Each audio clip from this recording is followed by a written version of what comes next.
Haros wara ng mapakinabangan pa sa warehouse na ini sa barangay Biga, Legazpi City. Makaliis to puso ning kalayo kasudma. Istorya ni Kim Amados. Saro sa mga nakahiling, alas 4 ning hapon mantang naglilinig sindakan sa indang bodega. Nakilingan niya na sanang nagkakalayo na ang kataid nindang bodega. Kaya tulos man subot sindang naghagad ding asistensya.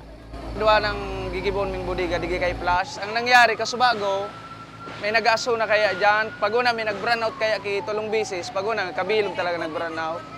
Ngunya, ang nangyari, may nag-aso na digdi po. Yun na ito po nagpupuon na so tigtabangan mi man, kan katrabaho ko. Kaso day talaga makaskason man so kalayo talaga po. Sigun kay Senior Inspector Jesus Palmes, kang BFP Legazpi, anas po masinulunan ang lawg kang nasulong bodega, kaya marikas na luminakop ang kalayo. Uminabot man sa ikaduwang alarma ang kasulo, mantang 7 fire trucks ang nagtarabangan sa pagtupos kang kalayo. Tuludigdi ang gikang BFP Santo Domingo as in Chinese volunteer. Alas 5:30 ning hapong kandagos nang nakontrol ang kalayo. Alas 6:17 ning banggi kang ideklara kang BFP na fire out na. Sa tuyang istasyon, ang sulo via text message, na-receive mi po ito ng alas 4 ng hapon.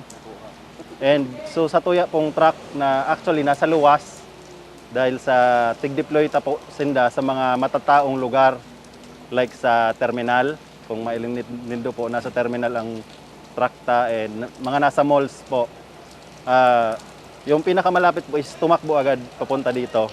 Maswerte naman na warang nakulugan sa insidente. Sa datos kang BFP, ini nang ikaduwang kasulo na naitala nindangon niya na bulan.